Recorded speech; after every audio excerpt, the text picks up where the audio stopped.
G'day everyone, this is just going to be another build a guitar effect in 10 minutes video, and it's the lowest part count fuzz that I can find, which is the, if you want to look it up and learn a bit more about it, it's the Bazz Fuzz. And you're only going to need 5 components for this. Firstly, you've got this black thing here, which is the transistor. It's an MPSA 13. You've got the resistor here, which is a 10k resistor. You've got this green one here, which is a film capacitor at 100 nanofarads. You've got another capacitor here at 2.2 microfarads, and you can actually use either an electrolytic or a film for this. The reason why I've gone for electrolytic is because they're cheaper. They're a lot cheaper than a 2.2 microfarad film, but you just got to make sure that you orient the electrolytic the right way around, because they're polarized. So in this case, you'll have the negative on this side and the plus on that side. And then you've just got this little diode here, which is a 1N4148, or you can use a 1N914. They're pretty much the same thing. And you also got to watch the orientation of the diode as well. The negative, which is the band, the side with the band on, is connected to the middle leg of the transistor, and the other side is connected to the collector, which is this side here. So just a little explanation as to what this transistor is. The pinout of the transistor. You've got the collector on this side, the base in the middle, and the emitter is on this side. And on the emitter you've got ground. This leg of the electrolytic capacitor is connected to the input. This leg of the film capacitor is connected to the output, and this leg of the resistor is connected to plus 9 volts. So you're going to want to solder that in this exact configuration, and then connect your jacks to the outside legs, which we'll do in a moment.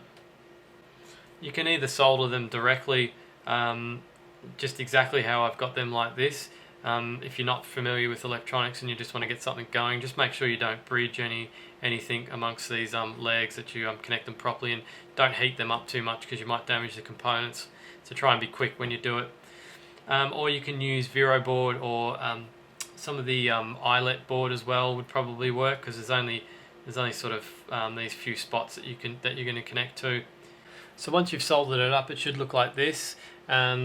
Exactly how I had it before. You've just soldered those two points, and just remember to make sure that you put the orientation of the capacitor and the diode around the right way, otherwise the circuit's not going to work properly. And I forgot to mention actually that you also need an input and an output jack where your guitar cables go, and something to supply the circuit with power, which will be this 9-volt battery snap. I won't be putting this into an enclosure. I'm trying to make this tutorial as simple as possible. So the simplest way is just to use a battery to supply it with power. So how do you connect all this remaining bits and pieces together? Just give you a quick explanation on how this jack works first.